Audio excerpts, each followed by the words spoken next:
Well, today's probably the biggest day that we've had on the Shelby project since we bought it. I found a fabricator. He's here.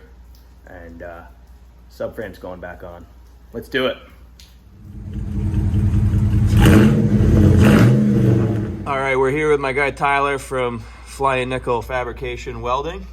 And he's the brave soul who has taken on the job of getting the subframe right for the Shelby. And so we're just gonna go corner by corner here and just kind of explain what we got going on.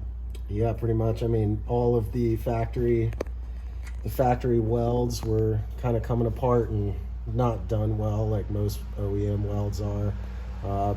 Previous owner yanked this mount somehow off of the frame rail, so we had to come in and fill in some extra shims and bring that solid. Same thing went on up here after they welded the subframe to the mounts. Had to go around the four corners and chip off all the old material, grind it all down, and then fill back where they had broken the original substrate. Yeah, and this side was a lot where the passenger side. Yeah, the passenger side was tore up, man. For sure. Yeah, driver's side not so bad. Yeah, driver's side wasn't so bad. Really just kind of beefing up these mounts a little bit because through time they were just trying to pull themselves away, and somebody had their hands on them and hands on a welder that shouldn't have had it. So we did the best we could to save it all without having to, cut the floor pan, cut the frame rails, put in new mounts, and risk not having everything line up the way we need it to for your Shelby steering column. I mean, yeah, it's just years of weatherization and rust and old bad welds, and you kind of just have to do what you can. Find a clean piece of metal and just run it through and keep cleaning and grinding and cleaning and welding. Awesome. Well, I appreciate it because this has been a long process finding someone who's brave enough to take this up. I didn't film the struggle of Tyler and I lifting this thing up, but for the first time in almost 2 years, we've got a subframe under this thing. Got to put my ball strut bolt in. Got to adjust some steering lines. We'll get into that in a minute. But man, once that's done, throw some tie rod ends on, which I have. We will be able to put this thing on all fours for the first time in a very long time. As the YouTuber clickbait guys would say, oddly satisfying. All right, so these steering lines, they're not quite right. They don't mount quite right. So a couple issues. Number one, and I took care of this before we even remounted the subframe, but I put this piece of hose, fuel hose, around the return line because it rubs on this bracket right here for the high pressure line. So took care of that, right? We don't want to rub a hole in that thing. Issue number two, there's three main issues with this line. Issue number two is what we're going to tackle next. In order to reattach this bobble strut, it is going to be pushing directly on the return line.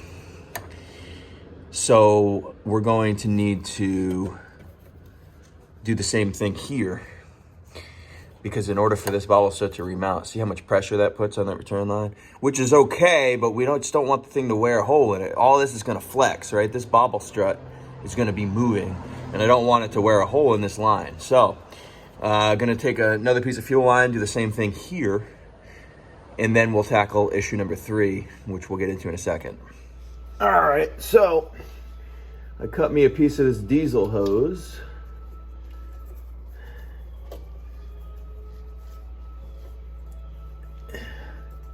We're just gonna sneak it behind this strut and wire tie it into place, or zip tie.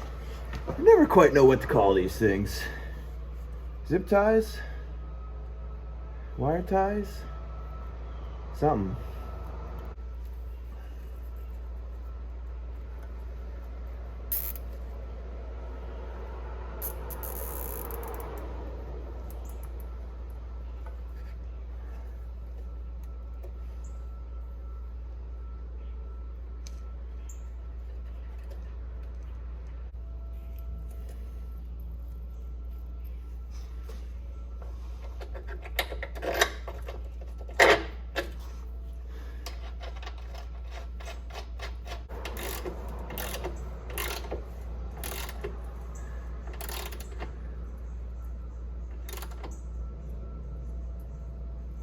click.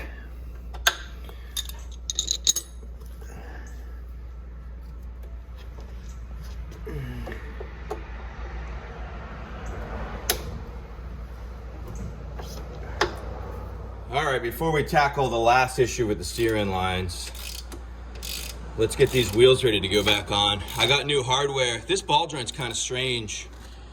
It doesn't have a nut on the top. It's got this bolt that goes through and like pinches it into place. It's kind of weird.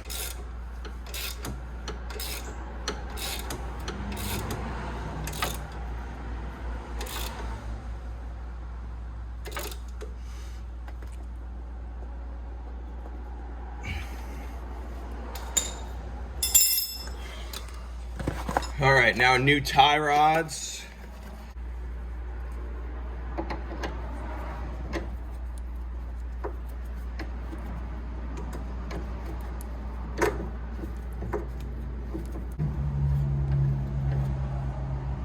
All right, so here's how I'm gonna do it, is I'm gonna just eyeball it to where it looks straight.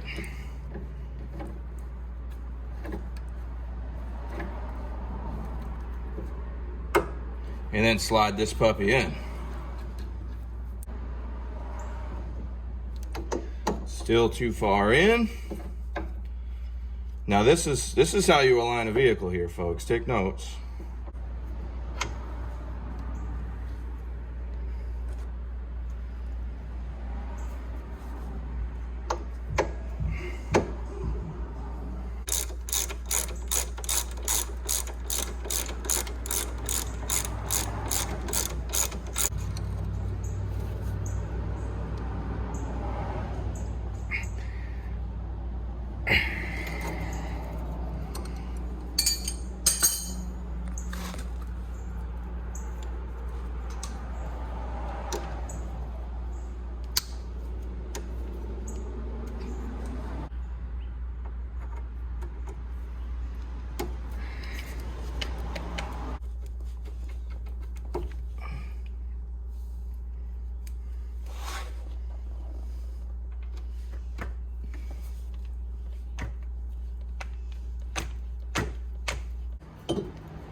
Well, that is a really cool sight.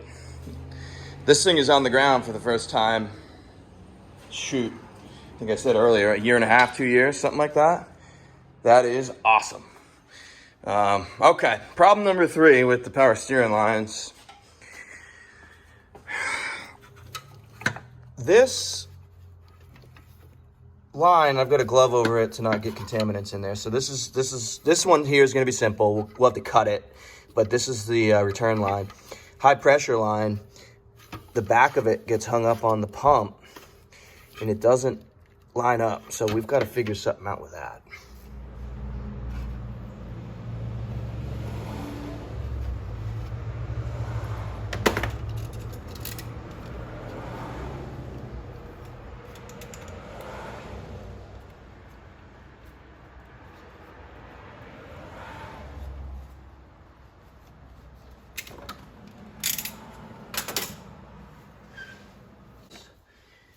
Do this.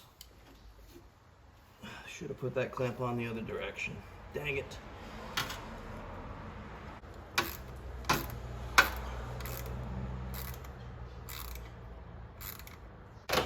We gotta figure out this one. It almost, you know what? It might work like that. Wrapped around It's not in the way of the belt. Let's try it. Pull our glove off here. Put an O-ring on it. Well, somehow I've lost the O-ring that I literally just had, so I've got the kit out. Hopefully we've got one in here. Let's see.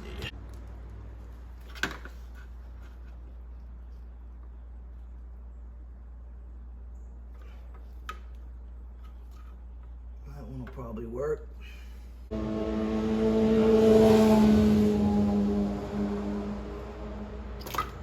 Okay. How do we get this thing to line up? That's the issue here.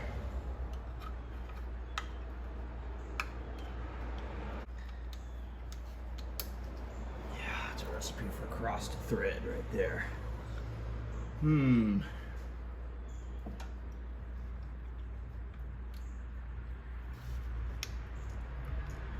Okay, that lines up like that.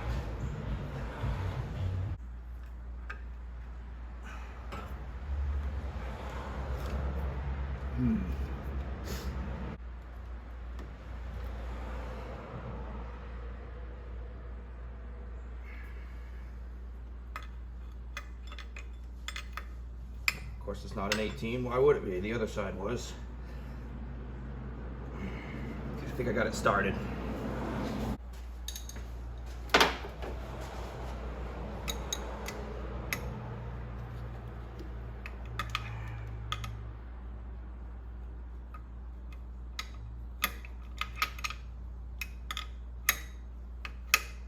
Yep, we got her going.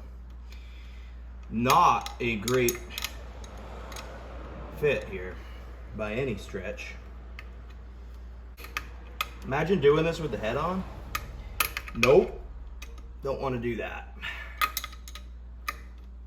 Well, these steering lines are just less than ideal. Obviously, you saw we've got our hose where it meets the bobble strut.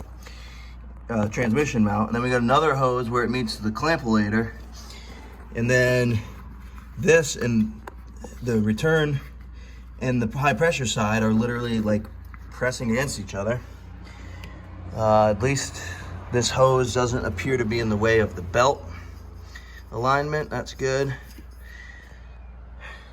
Not a great fit, gonna be honest there, but we got it. I'm really glad the head's off. Can't imagine doing that with the head on. What a big day.